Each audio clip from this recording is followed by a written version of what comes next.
Hi, I'm Hazel, and this is a guide to the Sylvanas Windrunner fight in the Sanctum of Domination on normal and heroic difficulty. This fight has a lot of abilities, and most of them don't do anything special, so we're going to spend most of our time on the ones that actually matter.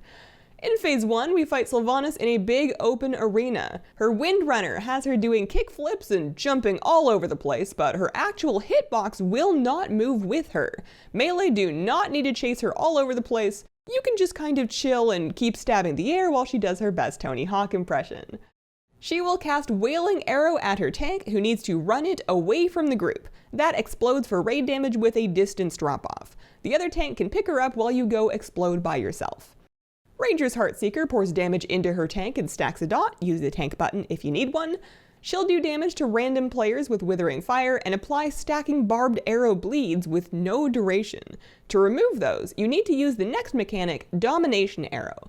Arrows come down and chain a player near them. The chains drag you and do damage over time, and they also clear barbed arrow bleeds. Get near one if you have a bleed, fight the pole, and the arrows need to be DPS'd down right away.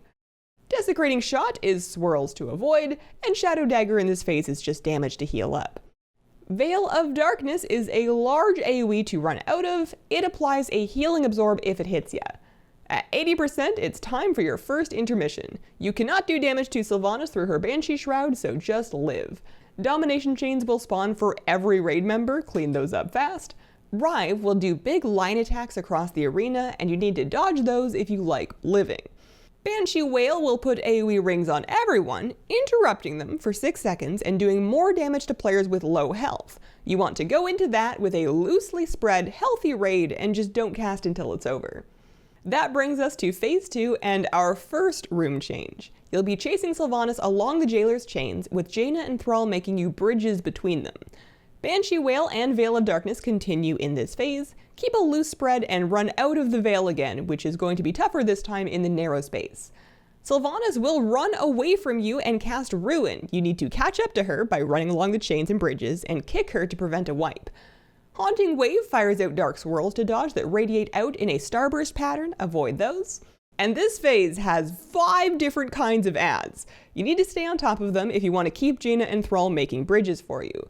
They do a whole laundry list of stuff, and almost all of it boils down to kill them, kill the stuff they summon, and interrupt their casts. The notable ones are the Mossworn Goliath, which you'll want to pass between tanks once in a while to keep their fury damage in check, and the Maw-Forged Soul Judge. The Soul Judges put out a dispellable dot on players called Crushing Dread that does a 5-yard AoE, which gets stronger as it continues. Dispelling it will pass it to another player, but reset the strength at least. The only way to get rid of it properly is to kill the Soul Judge. Spread out as best you can, dispel when it starts to really hurt, and kill the Soul Judge to make it stop. At the end of the chase, it's time for another room change and Phase 3. We're in the Arbiter's Room of Oribos this time, and we fight on 4 platforms that you can jump between by running off the edge, Dragon Soul style. Wailing Arrow and Veil of Darkness are back, and you'll want to jump between platforms to avoid the Veil and to get the Wailing Arrow away from players. Banshee Scream will put AoE rings around everyone, spread out. Shadow Dagger is a line attack now, avoid that. The big thing is this new dispellable dot here called Banshee's Bane that gets applied from a bunch of things. It's a stacking dot that drops a puddle when dispelled, and running over the puddle will pick it back up as a dot. Space is limited, so moving this around to put it out of the way is going to be key to Phase 3. She'll put Bane directly onto players and also chuck it directly onto the floor with Bane arrows. Additionally, her Banshee's Heartseeker will plant stacks on her tank. The longer the fight goes on, the more Bane is going around and the less space you'll have to work with. Speaking of less space, Raze will effectively destroy one of the platforms after a long cast.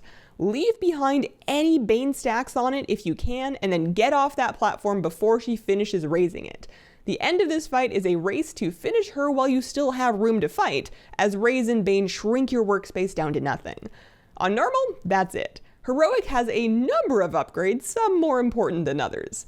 On Heroic, touching the Domination arrows will kill you, so don't let yourself get dragged all the way in when you're clearing your bleed. In Heroic Phase 2, Hymn of the End makes it even more important for players to make it along the chains to get to the ads in time. The ads in Heroic Phase 2 get a new ability each. Vanguards get a 5-yard slam, careful in melee. Hopebreakers will be spreading raid damage with Inflame. Soul Judges will hit their tank quite hard and apply a heavy bleed with Lashing Strike that might need a cooldown. Heroic Summoners get Curse of Lethargy, a dot that slows and can be kicked or decursed. The biggest change in Heroic is the addition of Banshee's Fury in Phase 3. This is a cast that does strong raid damage and then a bunch of extra raid damage for every stack of Banshee's Bane that is still on a player. Get them all dispelled onto the floor before the end of the Banshee's Fury cast. And that is Sylvanas Windrunner in the Sanctum of Domination. Thanks for watching, you'll do great in there, and have a wonderful, wonderful day.